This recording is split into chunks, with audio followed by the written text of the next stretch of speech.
Olá, galera do podcast Real Missão. Seja muito bem-vindo a mais uma entrevista, a mais um podcast aí, fazendo você chegar ao seu propósito, ao seu destino e, quem sabe, se envolver mais com missões, né, como é a proposta do nosso canal. Hoje estamos com um convidado aqui que é o Rodrigo Ziza. Tem um trabalho lindo na internet aí, né, lá no... Eu esqueci o nome do lugar, é o branco aqui, ele vai falar um pouquinho mais à frente. E seja muito bem-vindo, meu amigo. Muito obrigado por esse tempo aí.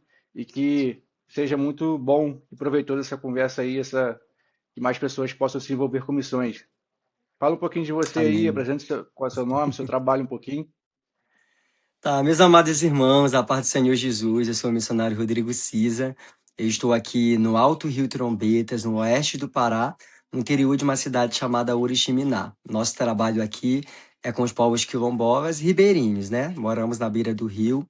Nós atendemos até então 4 comunidades, a comunidade Jamari, que é onde eu estou aqui, e aqui do Jamari nós atendemos Curuçá, Juquirizinho e Sucuriju.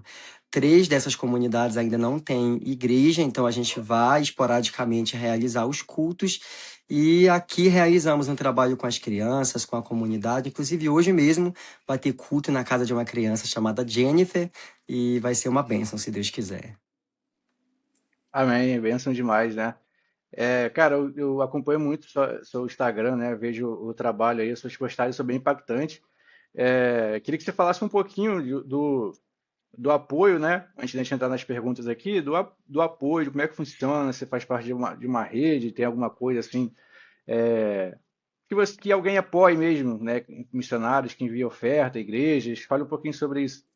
Certo, eu faço parte do projeto Campos Brancos, fundado pela missionária Kellen Gaspar, que teve uma vasta experiência com os povos indígenas e desenhou numa cartolina o que hoje é o projeto Campos Brancos. Somos mais de 200 obreiros em campo, espalhados pelo Brasil e fora do Brasil, e fui enviado pelo projeto Campos Brancos para cá.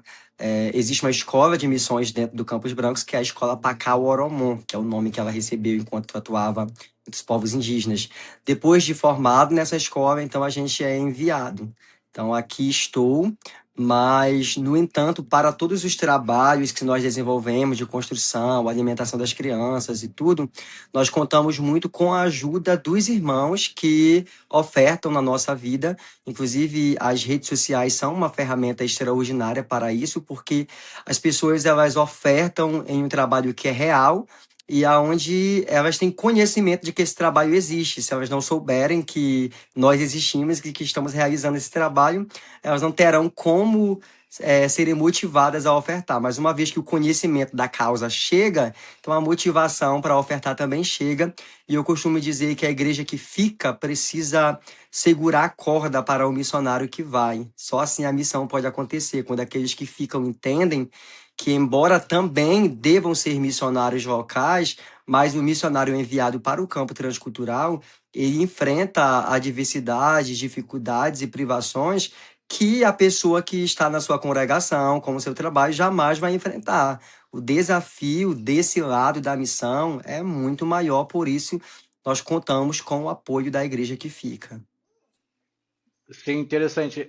A gente vai ir ouvindo mais à frente, mas fale um pouquinho como é que é na prática. Tipo assim, como é que é o dia, um dia aí a gente chega, faz isso, faz aquilo, só para a galera entender como é que funciona aí na Olha, prática. hoje nós acordamos 6h30 da manhã, fizemos o nosso devocional, Josué capítulo 13, quando o Senhor ali começa a distribuir as terras e tudo. Depois nós nos arrumamos com roupa de serviço, pegamos o bote e pilotamos até o local onde vai ser a nossa casa. Essa casa aqui é emprestada por enquanto. Nós estamos construindo a nossa na comunidade. Isso já é um testemunho, porque não podia, mas através do trabalho desenvolvido, a comunidade abriu as portas e todo mundo se reuniu e aceitou a nossa permanência na comunidade.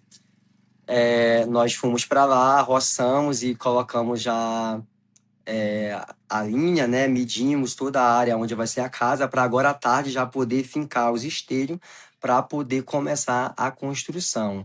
Nós chegamos de lá 1h05 da tarde em casa, em Dagorinha, almoçamos.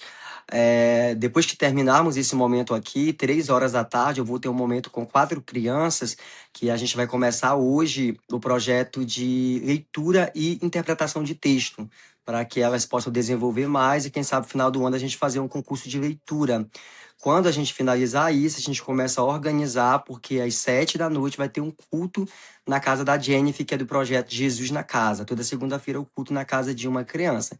Então, em síntese, missão é trabalho, seja trabalho braçal, trabalho intelectual, desenvolvimento, visita. A gente está sempre envolvido com as demandas da comunidade, porque nós entendemos que ganhamos as pessoas primeiro para nós e depois para Jesus. Se eu não sento para descascar a mandioca com alguém, eu não vou ter oportunidade para que aquela pessoa abra o coração para ouvir o que eu estou comunicando.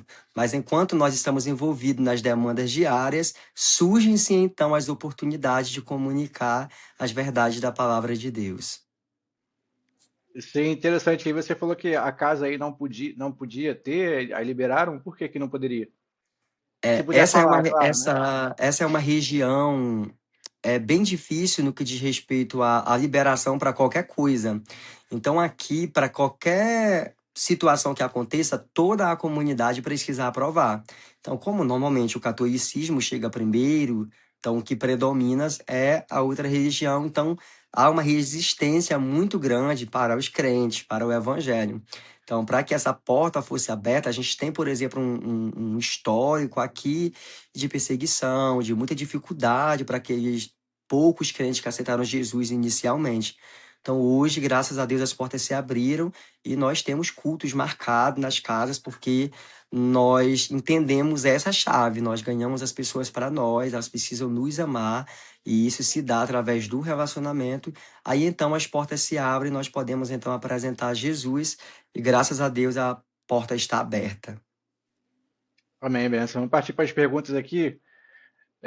Qual foi a cena mais forte que vocês viram no sertão e que nunca saiu da mente de vocês? Aquela coisa que mais marcou, né? Que, Tá, aqui claro não é que quando eu, sertão, né? Aqui é povos eu ribeirinhos. botei ribeirinhos, eu fico Sertão pensando, é é outra coisa, né? deserto, é calor.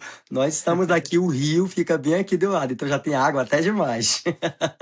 Aí, então, agregando aí, a experiência mais forte que vocês viram aí nos ribeirinhos aí. A experiência mais forte é porque existem as experiências mais fortes, são as cenas que nós vemos, ou as experiências mais fortes daquilo que nós vivenciamos, né? Porque mas Aí você que sabe, a existem. primeira coisa que você pensar aí foi. Pois é, porque existem muitas cenas que nos tocam. Por exemplo, tem o Taylor. O Taylor é de uma comunidade chamada Mancué. O Taylor tem as duas pernas atrofiadas e ele tem fissura lábio-palatal aqui. Então, ele tem essa fenda aberta aqui na boca, ele tem as pernas atrofiadas, ele anda se arrastando. Então, era uma cena muito triste de ver o Taylor sempre se arrastando, com aquela parte aberta aqui na boca. E nós estamos lutando para conseguir a cirurgia do Teio. Ele acabou de ir para a cidade, a gente está arcando com tudo para ele conseguir a cirurgia. Ele não operou essa semana porque ficou com febre no dia da cirurgia, mas se Deus quiser, até julho ele já estará operado. Então, essa cena de ver ele como ele está agora e ver como ele vai ficar depois da cirurgia e saber que é a obra missionária que está proporcionando isso é uma bênção. O Gabriel, que é a outra criança que também tem a fenda, ele já foi operado ontem, hoje já teve alta, está agora na casa de apoio. Se Deus quiser, dia 2 ele está voltando para a comunidade, já operado, graças a Deus. Então, são cenas que a missão nos proporciona de poder ajudar o próximo, mas se eu posso falar de uma cena impactante também, eu poderia dizer no dia que eu sofri um naufrágio. Quando o bote me jogou na água, que eu levantei a cabeça e vi o bote afundando, e eu estava no meio do rio, cercado por mata, e tinha que lutar aí para sobreviver.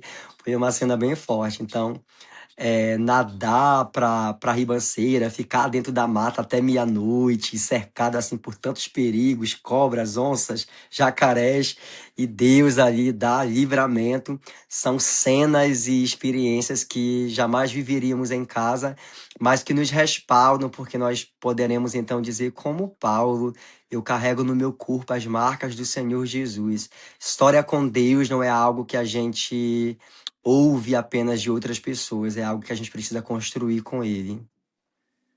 Sim, muito interessante, né? Porque são realidades adversas, né? Que se encontra aí, pessoas que a gente nem imagina, né? Que é uma coisa que eu sempre falo por aqui, que a gente, quando pensa em missões, evangelismo, a gente lembra logo de outros países, de outros lugares mais distantes, mas tem pessoas aqui, vamos botar no nosso quintal, né? Que é aqui no Brasil, passando por situações que a gente não imagina que aquela pessoa está Sim. passando, que um ser humano pode estar experimentando nesse momento enquanto a gente está aqui. Então, As assim, louvado seja Deus. situações de fome, de não ter o que comer, de você chegar. Mas assim, nós encontramos nesses lugares uma generosidade que é sem igual. A mãe do Gabriel, por exemplo, que é esse garoto com fissura, estava pensando nisso ontem, no como a semente da gente produz, porque nós estamos arcando com as despesas agora para ele poder fazer a cirurgia, já fez. Mas um dia eu fui na casa dela. E eles são 5 na família. E ela tinha pegado 4 peixes. E ela deu 2 pra gente. Não, irmão, leve. E ficou com 2 para jantar na família dela, que é composta de 5 pessoas. Então, é uma generosidade que uma vez a gente estava no Igarapé e uma quilombola disse: Olha, eu não consigo comer peixe sem lembrar do missionário. Sempre que tem em casa, eu preciso deixar lá, né? Ela disse que não conseguia almoçar se não levasse um peixe pra gente. Mas quantos de nós na igreja brasileira, não lembramos do missionário quando a nossa mesa está farta, não lembramos da missão da noite de pizzaria depois do culto, não lembramos da missão quando gastamos mais com Coca-Cola do que com a obra missionária, não lembramos da missão quando gastamos centenas e centenas com roupas de marca, mas uma pessoa que pegou 4 peixes e a família é composta por 5 pessoas, ela não consegue comer em paz se não servir o missionário também. São realidades ainda muito tristes, né, que a gente enfrenta, que essa é uma das principais propostas do canal, assim, para a gente ver como é que funciona na prática, que está acontecendo isso agora. Então, a gente sempre tem algo que a gente pode fazer, a gente sempre tem a coisa que a gente pode desenvolver. Talvez você esteja assistindo isso, fala, cara, mas eu não tenho dinheiro, mas, cara, você mandar uma mensagem para um missionário, para alguém que está lá no campo, você orar, você às vezes oferecer aquilo que você sabe fazer, às vezes um bordado, alguma coisa para ensinar ali uma profissão para alguém, sabe? A gente precisa tirar isso da nossa mente de que ajudar missionários, é claro que é a principal ajuda, não estou falando para você parar de fazer isso. Só que às vezes a gente pensa assim, ah, não tenho dinheiro, então isso não é comigo. Não, cara, missões é para todo mundo, missões é para quem entendeu o É, verdadeiro, né, sentido do evangelho, é para você, é isso. hum. Porque, na verdade, quando nós pensamos em fazer alguma coisa para alguma coisa, nós sempre queremos começar muito grande. Então, Sim, se eu não tenho R$ 1.000 para enviar, eu não envio os cinco não reais que envia eu tenho nada. na Isso conta. aí. Mas a verdade que a gente vê é que a obra missionária ela é feita majoritariamente pela oferta dos mais pobres, dos mais simples. São pessoas que são motoristas de Uber, que diz assim, olha, um dia na semana, o que eu recebi é para missão. São costureiras que fazem tricô, olha, o que eu vender, os tapetes que eu vender é para missão. São pessoas que tiram ali o que eu poderia gastar com a pizza de domingo vai ser para missão. Então, às vezes não são ofertas tão gordas, mas que quando são juntadas toda essa generosidade, elas Faz a produzem diferença, né? resultados muito grandes em campo missionário. Interessante. Você já teve algum momento em que vocês olharam para a realidade daquele povo e pensa, cara, como essas pessoas conseguem viver assim? Acredito que é um pouco comum, né? Mas É como um eu pouco falei, né? comum no sentido isolamento, porque como a gente vem de uma realidade de cidade, de Sim, shopping, de praça, de pizzaria, de estar no meio do povo. Então, você entrar num rio, chegar numa casa que você olha para a direita e para a esquerda, só tem mato, na frente só tem água, e para aquela pessoa se locomover daí para conversar com alguém, tem que pilotar meia hora, uma hora. Então, realmente se passa na cabeça, meu Deus, como que as pessoas conseguem viver tão isoladas, né? Tão sozinhas. E a própria dificuldade também, aqui é muito difícil, por exemplo, para se plantar algo e vender, porque a cidade é muito longe, então não dá. Então, se planta para sobreviver, se pesca para comer naquele dia. Então se vive para o hoje, não tem aquela perspectiva de planejar algo para o futuro. Sim, imagino.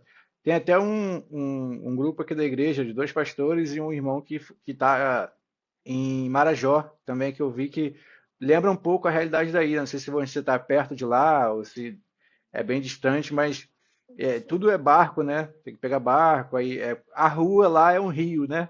Aí as casas assim dos lados, eu ainda não fui, nunca fui ainda, mas são assim realidades muito tristes, né, cara? Muito de às vezes pessoas que não, às vezes não, né? Pessoas que não têm condição de viver algo diferente daquilo, né? Já está acostumada, já é o que elas têm É, aquilo ali. só que assim, essa visão de tristeza ela é muito de quem tá de fora, de quem é de quem tá na Não, cidade, sim, porque as pessoas são felizes, as pessoas têm as suas sim, famílias, as pessoas vivem as suas vidas. Então, a nossa maior missão dentro do campo missionário não é achar que as pessoas estão necessitadas e tristes e são coitadinhas, não. A nossa maior missão é pregar o evangelho, porque a maior evangelho. necessidade do ser humano é do conhecimento do Senhor Jesus. Tanto é que, embora a obra missionária ela carregue muito do social, nós entregamos cestas básicas, nós estamos promovendo as cirurgias das crianças, a gente está trabalhando muito no social, mas sem jamais esquecer que a prioridade do campo é a salvação de almas, porque senão nós podemos engordar as pessoas, dar roupa, dar canoa, entregar tudo do bem e do melhor, e no final das contas, elas irem para o inferno. Existem muitas obras Sim, por aí que são sociais e não missionárias. São pessoas que fazem um trabalho maravilhoso, comunitário, são filantropos, mas não pregam o verdadeiro evangelho que transforma o pecador. sim. É muito interessante e bom frisar isso, né? Porque não é um. A gente fala aqui na igreja que vira assistencialismo. A gente vai só entregar coisas, levar aquilo que elas estão necessitando, vira um assistencialismo e elas não vivem tranquilo com aquilo, não vê a necessidade de ter algo além, que é o principal motivo de estar ali, né? Que é Cristo, que é levar o evangelho e criar esse sentimento nelas de buscar mais pelo Senhor e as coisas Sim, terão só consequências, né? Daquilo ali. sim. O que o Sertão, não é Sertão, né? Vou mudar aqui. O que os ribeirinhos ensinou sobre Deus que muita gente dentro da igreja ainda não entendeu? É uma pergunta um pouquinho polêmica, mas estamos aqui para isso. Eu acho que, inclusive, nós já falamos, é a generosidade. É a generosidade, é essa vida de comunhão, de você ter pouco e ainda assim doar. Eu acredito que, eu não vou falar a igreja, mas eu acredito que nós nos tornamos muito capitalistas e muito lutamos muito para ter o que é nosso, para nós mesmos. Então, nós nos importamos muito com nós mesmos. E Filipenses, a palavra diz que haja em vós o mesmo sentimento que houve em Cristo Jesus, que sendo em forma de Deus, não teve por usurpação ser igual a Deus, antes aniquilou a sua forma divina, tomando a forma de servo, se humilhando até a morte de cruz. Então, Jesus é o exemplo perfeito de alguém que não veio para ser, não veio para ser servido, mas veio para servir. Nós estamos guardando muito para nós, tocando muito para nós, queremos tudo para nós e não nos tornamos pessoas generosas, né? E não entendemos que a bênção de Deus, que o mais abençoado é aquele que dá, é aquele que entrega, é aquele que oferta. Sim, é muito interessante, né? Porque é uma realidade muito triste. A gente às vezes, talvez não estamos falando aqui que é por maldade, mas a gente se acostumou sim a ter o sentimento de conquistar as coisas para nós. Não, isso aqui é meu. Quando eu conquisto, caramba, é o luxo para mim, né? Não tá errado você buscar algo É, maior, algo melhor, mas isso. para E se o que quê, Deus me né? dá não serve ao outro, Sim, então se torna maldição na minha mão. Tudo que Deus me verdade. entrega precisa servir ao outro, precisa abençoar a outra vida. Às vezes até no nosso maior campo missionário que é a nossa família, né? A gente traz isso para nossa realidade que eu estou recém-casado e então até hoje ainda tem algumas coisas assim que eu olho e falo, não, eu preciso ceder mais disso aqui porque é a vida dois agora. Não é o Tiago sozinho, não é ali não, eu preciso pensar em dois. E quando tiver filhos, pensar em mais, né? Então, assim, a gente precisa ter esse pensamento de sempre estar disposto a ajudar alguém. Sempre aquilo que eu tenho, mas, Tiago, eu não tenho muita coisa, então o pouco que eu tenho, cara, o pouco que você tem é um muito de alguém. né? Você pode oferecer a alguém, você pode ajudar alguém com aquilo que você tem. Então, nunca retenha o que você tem exclusivamente para você. Porque se Deus está te dando, é principalmente para ajudar pessoas, né?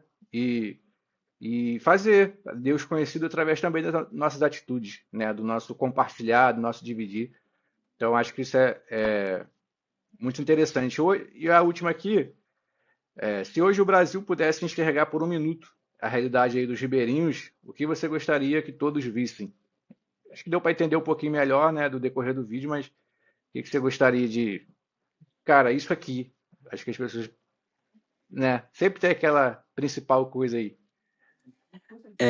Eu acredito que existe um milagre na obra missionária que dificilmente é citado, que não é uma cena única. Então, não é uma cena que alguém deveria ver, mas é o acompanhar da transformação de alguém. É uma criança que só falava palavrão e de repente ela aprende a cantar hinos de louvor a Deus. É uma criança que você pergunta quem é Deus e ela dizia o homem lá de cima. E depois de um tempo ela fala: Deus é o meu Pai que enviou Jesus para morrer por mim na cruz. Então, algo que nós deveríamos voltar a nos apaixonar é em ver Jesus transformando as pessoas, ver Jesus transformando as pessoas. Mas, diante disso, uma cena que a igreja brasileira deveria ver, assistir. Olha, vem num culto com a gente aqui. Basta pegar a canoa com a gente, enfrentar uma maresia, chegar no culto, tem 5 pessoas, você prega, canta os hinos da harpa, né? E Deus está ali com você, a presença de Deus está com você. É porque, assim, às vezes nós pegamos essas perguntas e as nossas próprias respostas e a gente entra num âmbito muito emocional e a gente acaba trazendo a missão como se a missão fosse uma vida de miséria, como se o missionário fosse um coitadinho. E essa não é a nossa realidade. Nós vivemos uma missão que é excelente, de um Deus que é maravilhoso, que é cuidador, que é protetor. Hoje nós estávamos roçando, estou aqui com alguns cavos nas mãos, e eu estava pensando, né? Lá tem um trabalhador que está trabalhando para mim. E eu penso, ele quer entregar o melhor serviço, porque o cara gosta de mim, sou aqui da comunidade agora, então ele quer fazer um bom trabalho, porque ele é um contratado para fazer aquele serviço. E eu pensei, poxa, eu tenho um senhor, eu tenho um patrão. A obra que eu realizo para ele, então, precisa ser a melhor. Não pode ser a miséria. Eu não posso usar o que a gente chama de marketing da miséria, que é mostrar uma cena triste, triste, triste, para comover o coração das pessoas, para que elas venham ofertar ou sentir pena da missão. Esse é um marketing diabólico. A missão é linda, a missão é excelente. Algumas pessoas deixam de desejar o campo missionário porque elas só ouvem histórias de miséria, só ouvem histórias de derrota. E nós devemos fazer o quê? Maximizar a honra e minimizar no nosso discurso as dificuldades, porque nenhuma dificuldade suplanta a honra que é servir a Deus e conhecer a Deus em campo missionário. Tem experiências que só o campo missionário gera dentro de nós. Então, é fantástico. É muito interessante porque isso que você falou é uma realidade muito grande, né? A gente tem um costume de falar como é ruim, né? Sempre o lado triste da missão, da coisa, só que Se eu é chegar na sua igreja com um bom terno, uma boa Bíblia, um relógio bom e um sapato brilhoso, não vão dizer que eu sou missionário, né? Porque o estereótipo do missionário é alguém sim, com roupa tem que ser qualquer, com, isso aí. né? Um Nokia de 2000. E assim, a gente precisa desmistificar isso, acho que é assim que fala, né? Da mente Sim, das pessoas de trazer que é algo prazeroso, né? Que é servir sim. Jesus, que é alcançar pessoas, que é lidar com pessoas, né? É- é- é- Talvez você que esteja assistindo isso e fale, mas eu não lido com pessoas. Aí no teu trabalho tem 50 funcionários. Aí na tua família é grande. Então todo lugar você vai lidar com pessoas, não tem como você correr disso. E fazer isso para Deus, cara, servindo a Deus, né, ajudando pessoas, alcançando pessoas ali, isso é um prazer, né, não um peso, né? Eu fiz acho que uma postagem sobre isso esses dias, que a gente entende que missão deixa de ser um peso. Quando a gente lembra do que Jesus fez na cruz. E ele fez com amor, com algo prazeroso. Ele foi lá, se entregou sua vida para a gente, para, né, para alcançar a nossa vida. E a gente que vê que isso não, cara, é um privilégio para mim servir a Deus. É algo prazeroso servir pessoas, né? Honrar a Deus e servir pessoas, né? Que na igreja fala muito isso. Então, assim, isso deixa de ser um peso e tira, como você falou, né? Essa imagem de algo distante. Ah, não, não quero me envolver, não quero passar por isso. Não, é algo prazeroso, é algo. Vai ter os seus É uma momentos de honra. lutas, né? Como toda a nossa vida tem. Só que quando você vê, cara, eu tô aqui fazendo algo para o Senhor, né? Tô aqui servindo ao Senhor, alcançando Sim. pessoas, então isso torna um prazer, né? E queria que você falasse um pouquinho aí, já que está um pouquinho cedo aí em relação ao seu horário, mais alguma coisa que você quiser falar, mais algum recado, nosso YouTube ainda não tem um alcance muito grande, mas quem sabe aí pessoas possam ver isso e se envolver, né? Ajudar, como é que faz para se envolver com missões especificamente entre os quilombolas e os ribeirinhos, né? Fala um pouquinho pra Sim. gente. Pois é, vou falar rápido que eu preciso pegar as mesas, levar lá para fora, Show, organizar e as show. apostilas que as crianças estão chegando para a gente começar a nossa aula. A obra missionária é a honra, é uma honra extraordinária. É um encargo que nós não somos dignos de executar. Sermos representantes de Deus, representarmos a eternidade aqui na terra. O missionário Jim Elliot disse: não é tolo aquele que abre mão do que não pode reter para conquistar aquilo que não pode perder. Nós, às vezes, lutamos muitas guerras e lutamos para conquistar muitas coisas que não terão relevância nenhuma diante da eternidade. Nós precisamos lutar as guerras certas, nós precisamos lutar as guerras de Deus. E a guerra de Deus é por almas, é para que vidas se entreguem a Jesus. Assim como os moravianos, nós precisamos gritar que o Cordeiro receba a recompensa do seu sacrifício através das nossas vidas.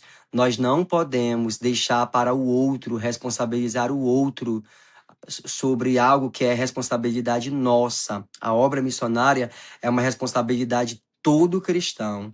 Alguém também já disse que ou você é um missionário ou você é um impostor. Não existe uma igreja que é missionária e uma igreja que não é missionária. Ah, porque essa igreja aqui se envolve com missões, ela oferta, então ela é uma igreja missionária. Aquela ali não é tanto. Não existe. Ou nós somos uma igreja envolvida com a causa de Cristo, ou nós somos uma farsa, ou nós somos hipócritas e estamos caminhando para o inferno. O que mostra que alguém está caminhando para o céu é o seu interesse em levar outras pessoas também para a eternidade.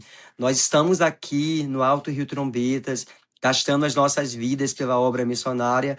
Não é por falta de opção, não é por falta de portas abertas. Eu tenho as minhas graduações, tenho as minhas pós-graduações, tenho oportunidades para estar em grandes igrejas, tenho agendas para ministrar em grandes congressos, mas não estamos aqui por falta de opções, mas porque a chamada do Senhor, a ordem do Senhor é para que a gente vá até o último homem e conquiste para que Cristo receba a recompensa do seu sacrifício. Essa não é uma missão só do missionário, essa é uma missão da igreja.